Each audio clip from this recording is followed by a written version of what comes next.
Good morning. This is a lawn commando tip.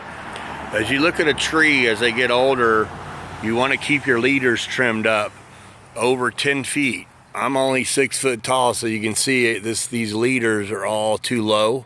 Now, if they had cut them younger in life, they would have done better. But now that's a bigger wound. It may hurt the tree and make it look cosmetically not as pretty. But if you don't trim them, it'll end up being a problem for this tree to live a long time.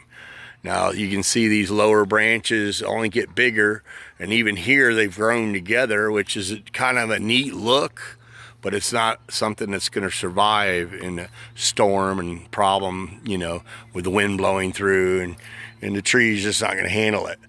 And if you don't thin out your tree, it will start making itself come up out of the ground a little bit, because what it does is it walks side to side when the wind blows, and it lifts up out of the dirt, and then the dirt gets back underneath it and it can't go back down. So then the sidewalk becomes a trip hazard, which you can see they're working on it already, and this tree is young. The large roots end up damaging the concrete, as you can see here where my toe is.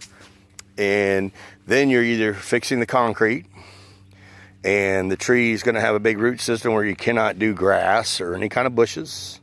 The sod will decline, and these are maintenance problems to keep your yard nice. So my idea with a tree on a lawn commando tip is to trim it at least once every 2 years, and before it's 10 foot tall or got 10 foot of trunk, already have those branches off. And this tree won't be as beautiful and grow correctly because they did not do that.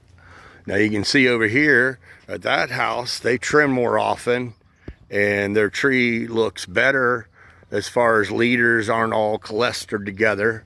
But even this tree is what I call cathedraling up. You got it taller and higher, and it's ready to have some branches taken off. As you can see, those two lower ones. And what that does, it doesn't inhibit the top of the tree from sprawling, and it keeps it from growing right or left. And you take a few at a time to control it. If you don't, it will be hitting the house, as you can see over there. And the branches are little, so it's cheaper to trim them now than it is if that branch was large. So always keep your maintenance up on your trees, especially the first 10 years of its life. Or other than that, it won't become an older tree and end up falling over, and you'll be replacing it. And that costs a lot of money nowadays. So just another lawn commando tip. Keep your trees trimmed.